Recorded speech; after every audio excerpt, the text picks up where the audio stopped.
Every love story begins somewhere. Every heartbreak leaves a mark. Welcome to Stories That Stay With You. Welcome to House of BL Stories. The General's Silent Oath. Blood dripped from Jiang Cheng's fingers as he pressed them against the wound on the general's side. The ambush had come from nowhere. One moment they were marching through the forest, the next moment chaos erupted, bodies everywhere, steel flashing in the darkness, screams cut short, and the general, the kingdom's most feared commander, had gone down under a blade meant to kill. Jiang Cheng couldn't even scream for help. He'd been mute since he was 8 years old, since the raid that destroyed his village and stole his voice along with everything else.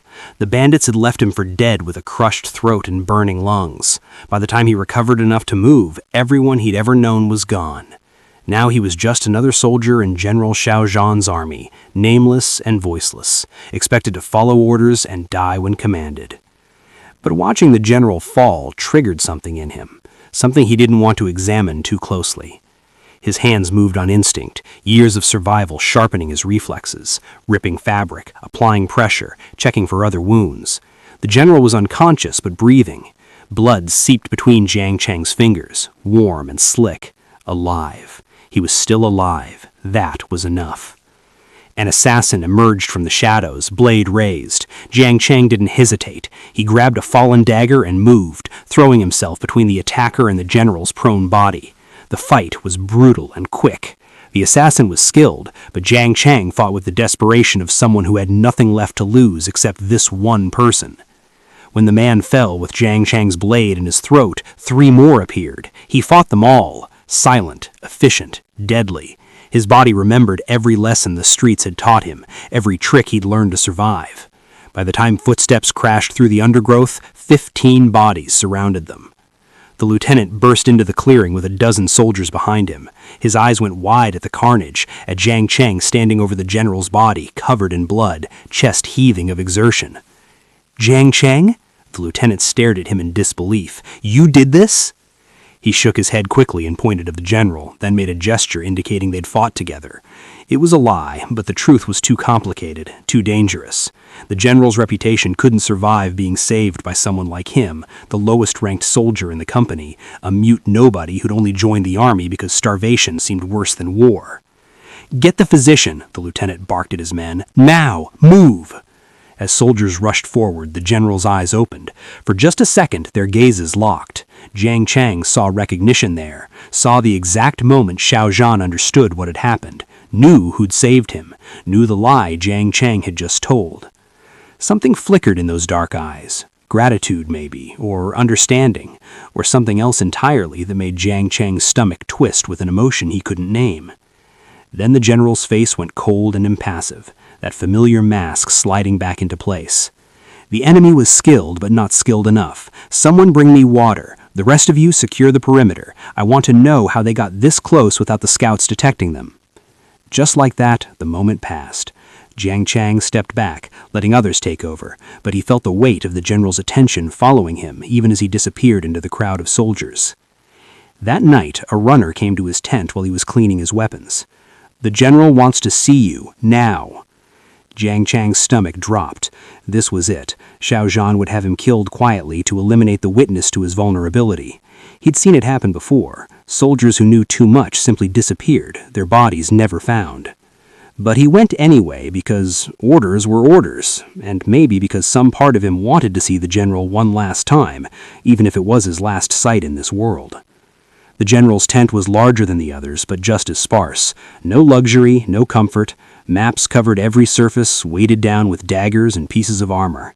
A single oil lamp cast long shadows across the space. Xiao Zhan stood with his back turned, shoulders rigid with tension, staring at a map of the northern territories. "Close the entrance." Jiang Cheng obeyed, his pulse hammering in his throat. The fabric fell shut behind him, sealing them in together. Alone. "I'm told you can't speak, but you understand everything." Xiao Zhan finally turned, and up close his face was even more striking than Jiang Cheng had realized. Sharp features that could have been carved from stone, intelligent eyes that seemed to see straight through him, a mouth that looked like it had forgotten how to smile. "Is that correct?" Jiang Cheng nodded. Good. Then you'll understand when I tell you that what happened today cannot be repeated, cannot be discussed. He moved closer, each step deliberate and measured. I cannot have the entire battalion knowing I was caught off guard by assassins, that I needed saving. Do you understand?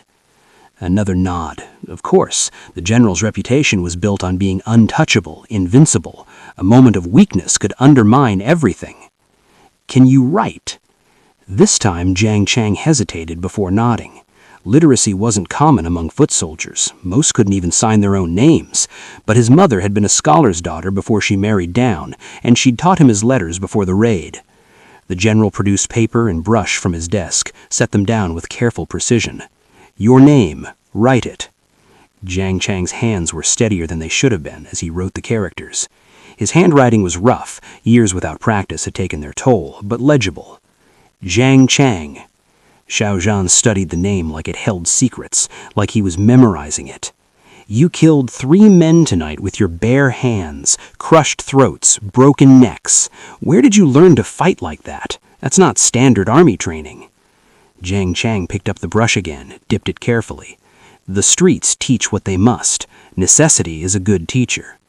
Something that might have been amusement flickered in Xiao Zhan's eyes. I suppose it is. He began to circle behind Jiang Cheng, close enough that he could feel body heat radiating through the space between them. You could have run tonight, could have left me there and blamed the assassins. No one would have questioned it. I have more enemies than friends in this kingdom. But you didn't. You stayed. You fought 15 trained killers to protect me, even though I've never spoken to you before tonight. Why? Because you're worth saving, Jiang Cheng thought. Because I've watched you for months, seen the way you lead us through impossible battles, seen how you check on wounded soldiers when you think no one's looking, noticed how you always eat last after everyone else has been fed, watched you sit alone in your tent at night, shoulders bent under the weight of command. Because you're not the cold monster everyone thinks you are, and someone should care if you die. But he couldn't write any of that, couldn't expose the truth of how much attention he'd paid, how much he'd noticed, how much he'd started to care. So he wrote instead, it was the right thing to do. The right thing. Xiao Zhan laughed, but there was no humor in it, only bitterness. When was the last time anyone did the right thing for me without expecting something in return, without wanting favor or advancement or leverage? Before Jiang Cheng could respond, before he could even think of what to say, the general waved a hand dismissively.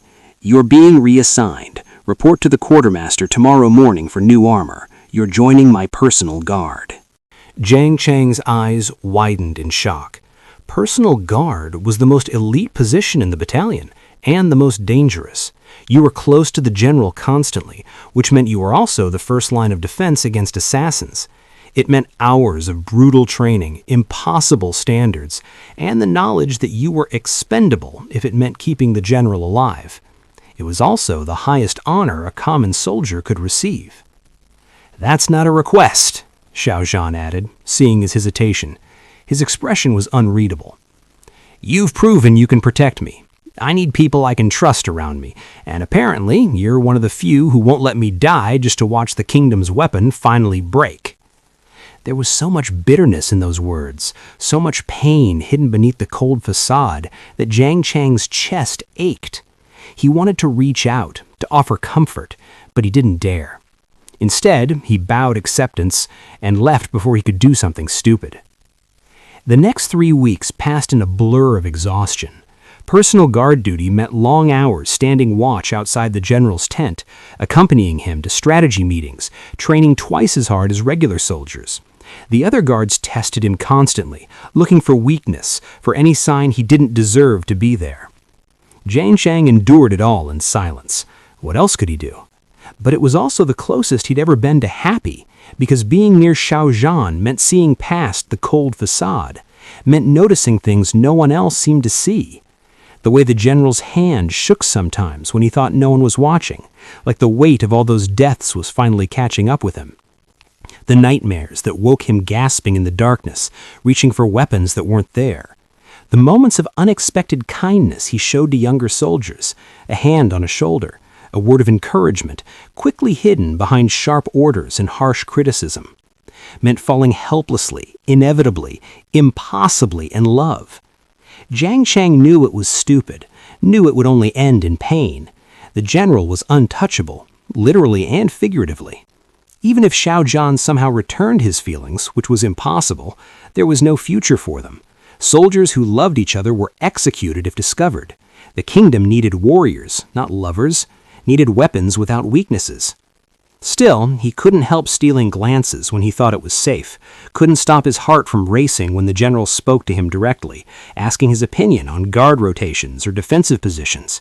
Couldn't prevent the warmth that spread through his chest every time Xiao Zhan looked at him like he actually mattered, like he was more than just another expendable body. One night during his watch, around the darkest hour before dawn, he heard sounds from inside the tent, gasping, a choked cry that was quickly muffled. Without thinking, Jiang Cheng pushed inside, knife drawn, ready to fight. The general was alone, thrashing in his bedroll, trapped in a nightmare. His face was twisted with terror, lips forming words Jiang Cheng couldn't hear, but could guess from their shape. Please, no, stop, don't make me, I can't. He should have left, should have pretended he'd seen nothing. The general's nightmares were private, personal, none of Jiang Cheng's business. Instead, he knelt beside the bedroll and did the only thing he could think of, placed his palm carefully against Xiao Zhan's shoulder and squeezed gently. The general woke instantly. A knife appeared from under his pillow with terrifying speed. The blade stopped a hair's breadth from Jiang Cheng's throat, sharp edge kissing his skin. Their faces were inches apart. Xiao Zhan's pupils were blown wide with fear and adrenaline, his chest heaving, his whole body coiled tight as a spring. Then recognition kicked in. Jiang Cheng. The knife lowered slowly. What are you doing? Jiang Cheng pointed at him, then pressed his palm flat over his own racing heart, made the gesture his mother used when he was small and frightened, slow, soothing circles over his chest, the universal signal for, it's okay, you're safe. Breathe. You were scared. I wanted to help. Understanding dawned in Xiao Zhan's eyes, followed quickly by embarrassment. A flush crept up his neck, visible even in the dim light. I don't need... He stopped, jaw working like he was biting back words. You shouldn't have seen that. I'm fine. Jiang Cheng raised an eyebrow and deliberately looked at the sweat-soaked blankets, the trembling hands, the rapid breathing that spoke of panic barely contained. The general's flush deepened. Get out. But the words lacked conviction. There was something almost pleading in his eyes, something that made Jiang Cheng's decision easy. Instead of leaving, he made himself comfortable at the tent entrance, resuming his watch position, making it clear he wasn't going anywhere, that the general didn't have to be alone with whatever demons haunted his sleep. For a long moment, silence stretched between them. Then, stay. Just stay there for your shift. Jiang Cheng nodded, settling in. He heard the rustle of fabric as the general lay back down, heard the breathing that took far too long to even out, catching and stuttering like a wounded thing. And when dawn finally came, painting the tent in shades of gold, Xiao Zhan looked at him with something that might have been gratitude if the man was capable of such softness. Same time tomorrow night, he said quietly. I want you on the dark watch, permanently. It became routine after that. Every night Jiang Cheng took the late watch. Every night the nightmares came, sometimes violent, sometimes just quiet distress, and every night Jiang Cheng offered that gentle touch, that silent reminder that the general wasn't alone in the dark. They never spoke about it during the day. The general was still the cold commander who terrified his enemies and inspired absolute loyalty to his troops. Jiang Cheng was just a guard, one among many.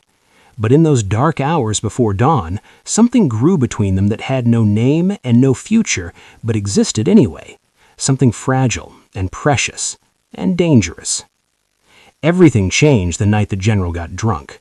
Jiang Cheng arrived for his watch to find Xiao Zhan sitting on the ground instead of at his desk, a half-empty wine bottle beside them. His normally neat hair was disheveled, his robes loose and carelessly tied, and his eyes were unfocused in a way that sent alarm bells ringing through his system. He'd never seen the general drink before, never seen him do anything that might dull his razor-sharp control. Ah, my silent guardian, Xiao Zhan said. His words were only slightly slurred. He had impressive tolerance. Come in, have a drink. That's an order. Jiang Cheng hesitated, then entered and closed the flap behind them. He shook his head at the offered bottle. No? Xiao Zhan took another drink himself, throat working. Smart. Alcohol just makes you say things you shouldn't. Dangerous things. Like... He laughed bitterly. They want me to marry the princess. Did you know that? The emperor himself sent word today. Says it will make me more palatable to the court, more human, more controllable. Jiang Cheng's hands stilled where he'd been reaching to take the bottle away. Something cold settled in his chest. The princess? Delicate little thing, probably cries when she sees blood. Beautiful, of course, well-educated, everything a general's wife should be. Xiao Zhan stared at the wine bottle like it held answers.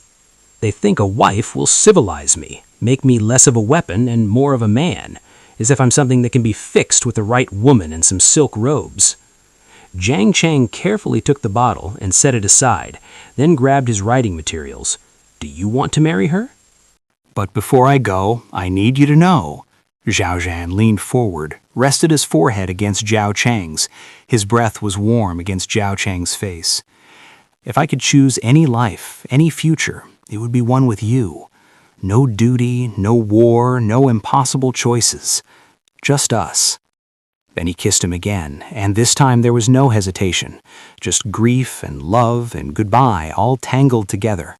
Jiao Cheng kissed back desperately, ignoring the pain that shot through his shoulder, because this might be all they ever got, this one perfect, terrible moment. When they broke apart, both were shaking. I leave at dawn, Xiao Zhan whispered against his lips. My personal guard stays here with a battalion. You'll be reassigned. We'll never see each other again. This has to be goodbye. Xiao Cheng grabbed his writing materials from the side table with his good hand, fingers trembling. Then run away with me, tonight, before you leave. We can disappear, start over somewhere the Emperor's reach doesn't extend. I can't abandon my duty. The kingdom needs... I need you. The general's face crumbled. Don't ask me to choose. Please, don't ask me. Because if you do, I might actually choose you, and that makes me the most selfish man alive when there are thousands of people depending on me to keep them safe. Xiao Cheng wrote quickly, desperately. Then I'll make it easy. I'm leaving tonight. There's a village in the southern mountains where I can disappear. If you want to find me, come find me. If you don't, I understand. But I won't watch you marry someone else. I can't. Xiao Cheng. Live your life, Xiao Zhang. Be the general they need you to be. Save the kingdom. But know that somewhere out there, I'll be waiting, just in case you change your mind, just in case duty isn't enough anymore. Before the general could respond, before Xiao Cheng could see the pain in his eyes and lose his resolve, he closed his own eyes and pretended to fall back asleep. He felt the weight of Xiao Zhang's gaze on him like a physical touch, felt the gentle brush of fingers through his hair, heard the whispered, "I'm sorry," that broke what remained of his heart. Then footsteps, the tent flap opening and closing. Silence. Xiao Cheng lay there in the darkness and let tears leak from beneath his closed eyelids, grateful that at least this time his grief made no sound. He left the camp that night, despite his injuries, despite the pain that made every movement agony. The physician had given him medicine for the pain and strict orders to rest for at least 2 weeks. Xiao Cheng ignored both. He couldn't stay, couldn't watch Xiao Zhang ride away at dawn to marry someone else, couldn't pretend his heart wasn't breaking. He stole a horse and supplies, left a note for the lieutenant explaining nothing and everything, and disappeared into the darkness before anyone could stop him. The southern mountains were 3 weeks of ride under good conditions. With his injuries, it took almost a month. His shoulder wound reopened twice, leaving him weak from blood loss. Fever set in on the 4th day, leaving him delirious and shaking in his saddle. He fell off the horse more times than he could count, had to fight off bandits despite barely being able to lift his sword, went days without food when he was too sick to hunt. He should have died 6 times, but somehow he kept going, kept moving south towards safety, toward a future that felt empty and hollow, but was still better than watching the man he loved pledge himself to someone else. He finally reached the mountain village on the 28th day, more dead than alive, collapsed right at the village entrance, too weak to even dismount properly. The last thing he remembered was the concerned face of an elderly woman bending over him, calling for help. When he woke, he was in a small house that smelled of herbs and clean linen. The woman, Auntie Liu, he learned later, had found him and brought him to the village healer. They'd saved his life, asked no questions about where he'd come from or why, and eventually gave him a small cottage on the outskirts of town when it became clear he had nowhere else to go. The villagers were kind to the strange mute man who'd appeared from nowhere. They gave him work in the fields, helped with harvests, repaired buildings, made himself useful. Slowly he regained his strength as his shoulder healed. The nightmares came less frequently. The pain faded to a dull ache. But every day, without fail, his eyes went to the road leading down from the mountain. Every day his heart hoped despite knowing better. Xiao Zhan wasn't coming. The general had made his choice. Duty, honor, the kingdom. Not him. Xiao Cheng understood. He'd known from the beginning how it would end. Men like him didn't get fairy tale endings. They just survived. 2 months passed, then 3, then 4. Winter came to the mountains, blanketing everything in white. Xiao Cheng learned to accept his new life, learned to smile at the villagers' kindness, learned to sleep without dreaming of dark eyes and stolen kisses. He was learning to let go. Then, on a cold afternoon in the 5th month, the village children came running to where he was chopping wood. "Stranger! Stranger! Coming up the mountain road!" Xiao Cheng's heart stopped. No, it couldn't be.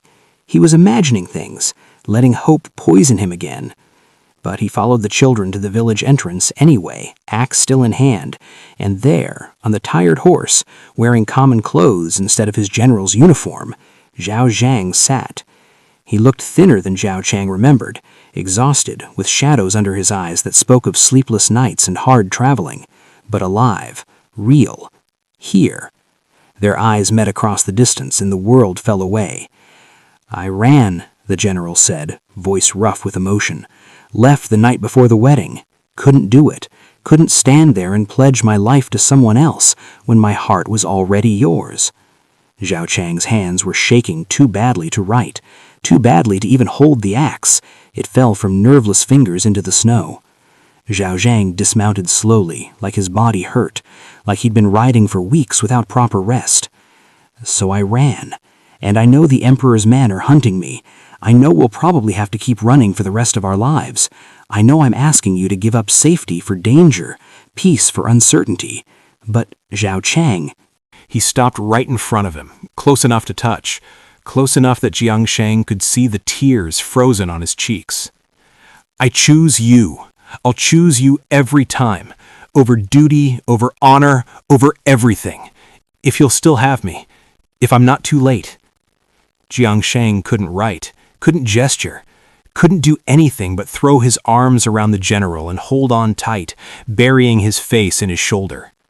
He felt Xiao Zhan sag against him, felt the trembling that meant he was barely holding himself together. "Is that a yes?" The question was muffled against his shoulder, hopeful and terrified at once. Jiang Cheng pulled back just enough to cup the general's face with both hands and kiss him with everything he felt. Relief and joy and love and yes, yes, always yes, I'll choose you too, forever. When they finally broke apart, both were crying, tears freezing on their faces in the winter air. "We should probably leave this village soon," Xiao Zhan said practically, even as his arms tightened around Jiang Cheng like he never wanted to let go. "The Emperor's men are thorough. They'll check every settlement within 100 miles of the capital." Jiang Cheng nodded against his shoulder. He didn't care where they went as long as they went together. "I heard there are rebel groups further south, people who oppose the Emperor's corruption. I could offer my strategic knowledge in exchange for protection. We could actually make a difference instead of just hiding. Would that be all right?" Another nod. That sounded perfect. "And after the war?" Xiao Zhan pulled back to look at him, eyes bright with unshed tears and hope. "After the fighting is done and the kingdom is free, we'll find a place, build a house, have the life I promised you, the life we both deserve." Jiang Cheng smiled, really smiled for the first time in months, and pressed his forehead to the general's. That sounded like everything he'd ever wanted, like home. They stayed in the village just long enough for Xiao Zhan to rest and for Jiang Cheng to gather his few possessions. Auntie Liu gave them supplies without asking questions, just patted Jiang Cheng's cheek and told him to be happy. By moonrise, they were riding south together. "Tell me about your village," Xiao Zhan said as they traveled through the winter night. "The one that burned. I want to know everything." So Jiang Cheng wrote by firelight when they made camp, and the general read his words aloud, and slowly the story came out. The happy childhood, the raid that came without warning, waking up to find everyone dead and his throat damaged beyond repair. The years of survival that followed, living like an animal in the forests, stealing food, running from everyone because trust meant death. "I'm sorry," Xiao Zhan said when the story was done, voice thick with emotion. "I'm sorry you had to endure that alone, that the world was so cruel to you." Jiang Cheng shook his head and wrote, "Not alone anymore."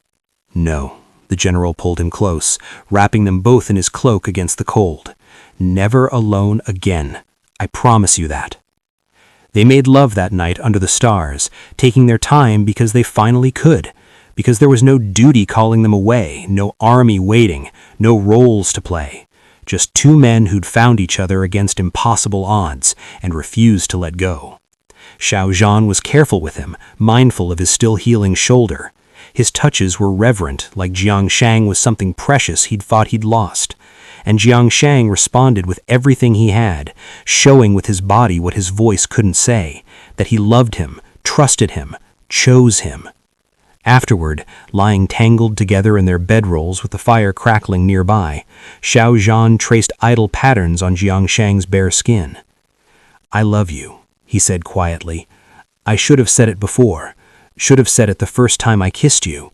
I love you, Jiang Cheng, more than I've ever loved anything." Jiang Cheng pressed his hand over the general's heart in response, feeling the steady beat under his palm. "I know. I love you too.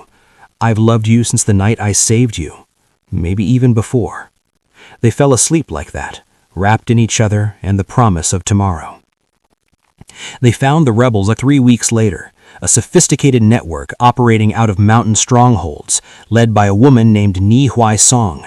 She was brilliant and ruthless, with sharp eyes that missed nothing and a mind for strategy that rivaled even Xiao Zhan's.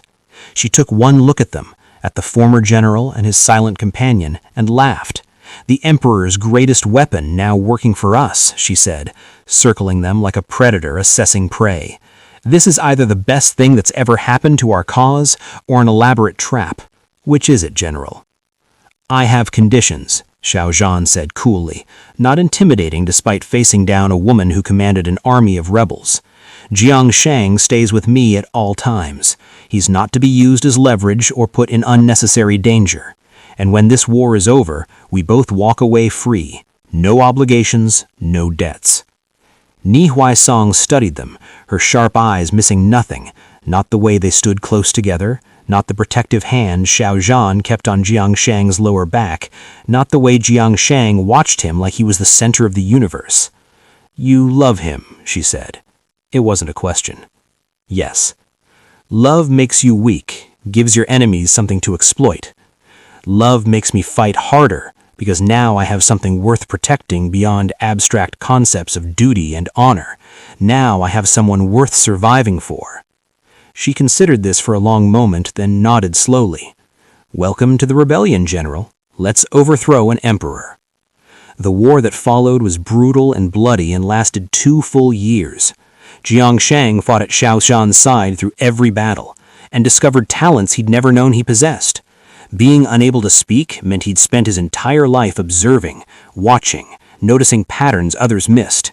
He had an eye for terrain, for weak points and defenses, for the small details that could turn the tide of a battle. His insights, combined with the general's tactical genius and Ni Huaisong's political maneuvering, made them unstoppable. They won battle after battle. Villages rose up to join them.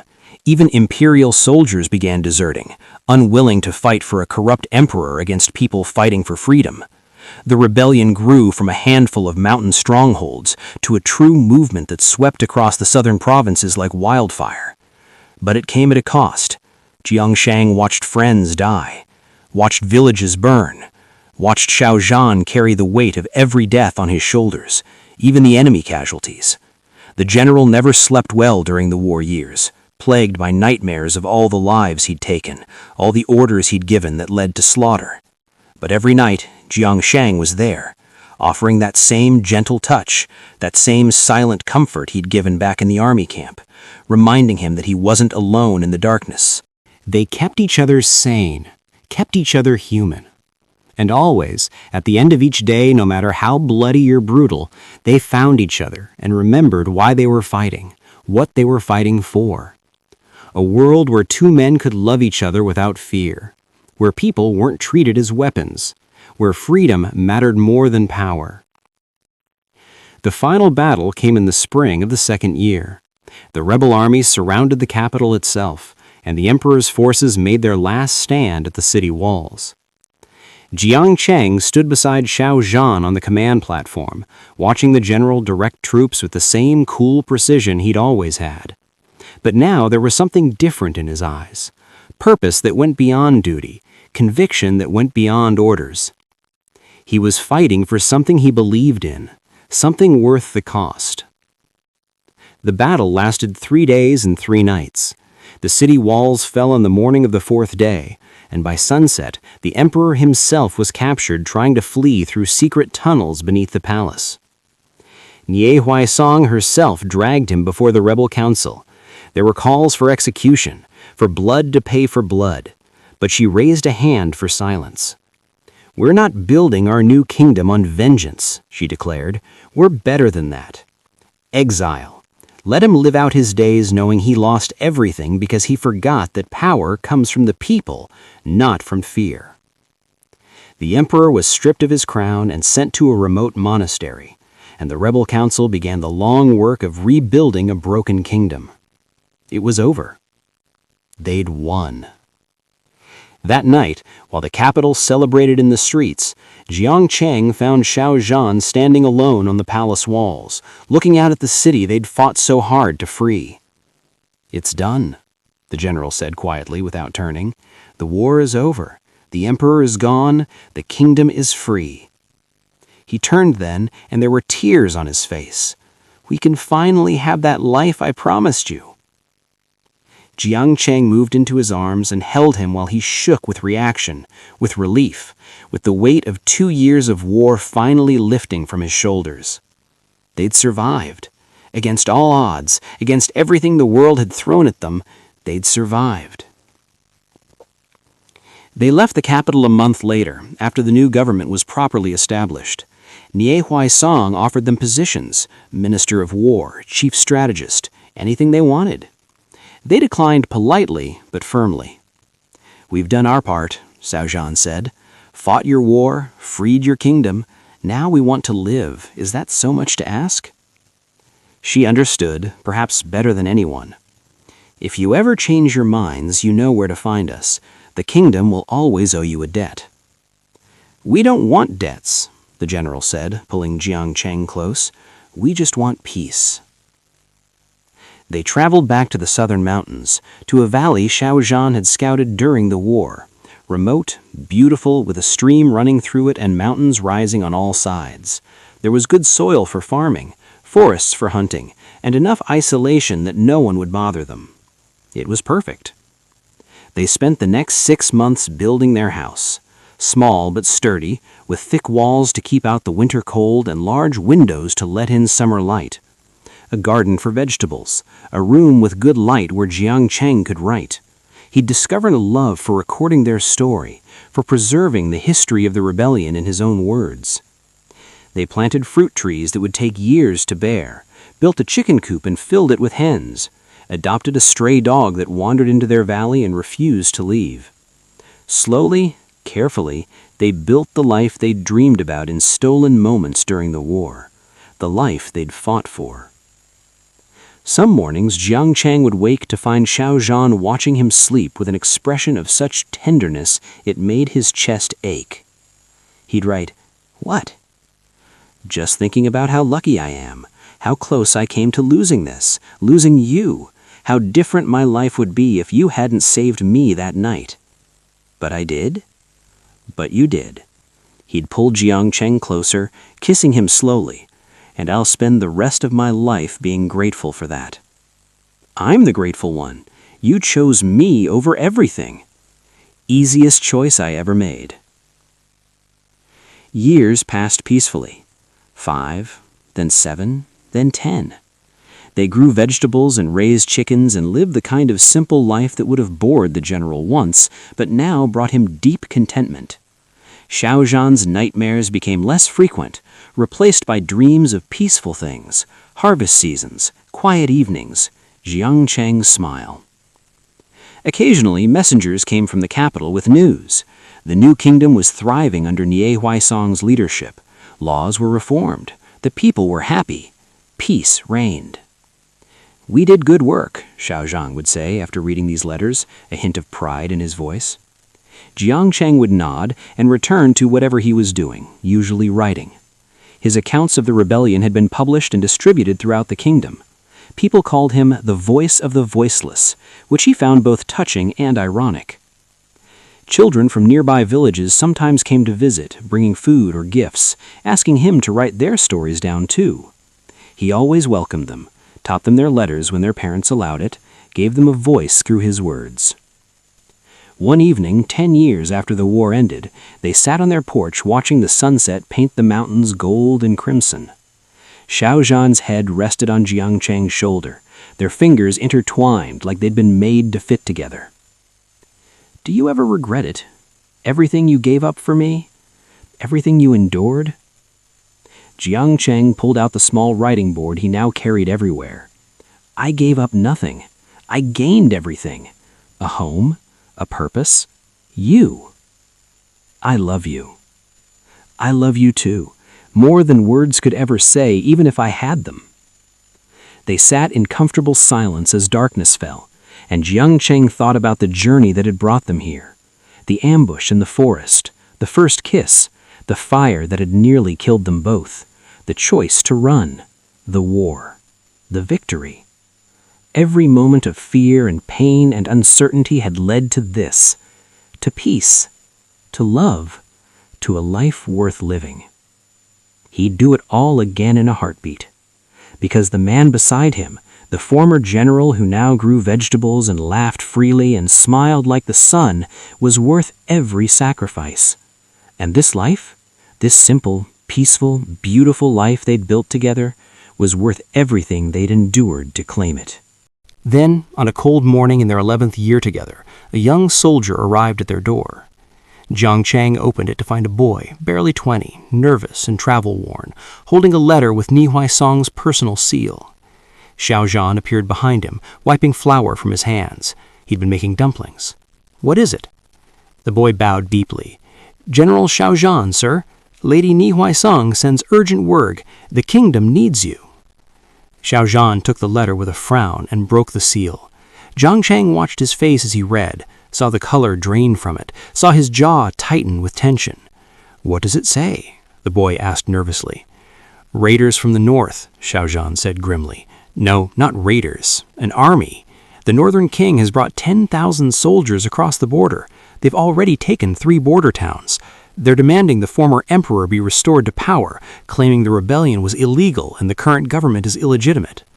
Jiang Cheng's stomach dropped. "No, not now. Not after 10 years of peace." "Lady Nie is asking for your help," she continued. "She says the kingdom's forces are well trained, but they lack experience in large-scale warfare. They need someone who knows how to fight an invasion. She's asking if you'd consider coming out of retirement. Just for strategy advice, she says. Just until the threat is neutralized." Xiao Zhan looked at Jiang Cheng, his expression conflicted. "What do you want to do?" Jiang Cheng pulled out his writing board. "What do you want to do?" "I don't know. We have a good life here. We've earned our peace. But if the kingdom falls to this northern king," he ran a hand through his hair, "everything we fought for, everyone who died, it would all be for nothing. Then we help, but together. We go together and we come back home when it's done." "You would do that? Come back to war after all these years of peace?" "I'd follow you anywhere. You know that." Xiao Zhan pulled him close, pressing his forehead to Jiang Cheng. "I don't deserve you. You do. Now let's go save a kingdom, again." They packed their things that afternoon, weapons they'd hoped never to use again, armor that had been carefully stored, the maps and strategic notes Xiao Zhan had kept out of habit. The dog whined, sensing something was wrong. The chickens clucked nervously. "We'll be back," Xiao Zhan promised them, promised the house, promised the life they'd built. "This is home now. We'll come back." By evening, they were riding north with the young soldier, toward the capital and whatever new war awaited them. As they crested the mountain pass and saw smoke rising from the direction of the border towns, far more smoke than there should be, Xiao Zhan's hand tightened on his reins. "That's not just 3 towns," Xiao Zhan said grimly. "That's a full invasion." The soldier's face went pale. "Lady Ni said to hurry. She said the Northern King isn't just demanding the Emperor's return, he's claiming the entire southern province as his territory. Says it belonged to his grandfather before the old wars." Jiang Cheng and Xiao Zhan exchanged a long look. This wasn't going to be a quick advisory mission. This was going to be another war. "How many troops does Nihai Song have?" Xiao Zhan asked, his voice already shifting into the cool, tactical tone Jiang Cheng hadn't heard in years. 15,000, sir. Well trained, but most have never seen real combat. The Northern King has 10,000 veterans, and he's hired another 5,000 mercenaries. They're better armed, better funded, and they have siege equipment. So we're outnumbered and outmatched." Xiao Zhan's jaw set. "Good. I do my best work when the odds are terrible." They rode faster, pushing their horses hard, and as the capital came into view, walls reinforced, soldiers drilling in the fields, the whole city preparing for siege, Jiang Cheng felt a familiar weight settle over him. The weight of war, of impossible choices, of fighting for survival. They'd done this before. They could do it again. But as they passed through the city gates and saw the fear in people's faces, saw children being evacuated and food being rationed, saw the reality of what another war would mean, Jiang Cheng wrote quickly, "What if we can't win this time?" Xiao Zhan read the words and pulled his horse close, reaching over to squeeze Jiang Cheng's hand. "Then we'll die together. But I think we have one more miracle in us, don't you?" Jiang Cheng looked at him, at the man who'd given up everything for love, who'd chosen peace over glory, who'd built a life with his hands instead of destroying with his sword. And he wrote, "With you, I believe in miracles." They rode into the palace courtyard where Nihai Song waited, surrounded by her generals and advisors. She looked older, wearier, but her eyes were still sharp as she took them in. "Thank you for coming," she said simply. "I wouldn't have asked if—" "We know," Xiao Zhan interrupted, dismounting. "Show us the maps, tell us everything. We have a kingdom to save."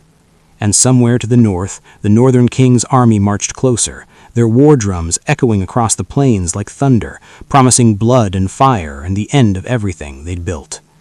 The general and his silent lovers stood together in the war room, hands clasped beneath the table where no one could see, and prepared to fight one last time.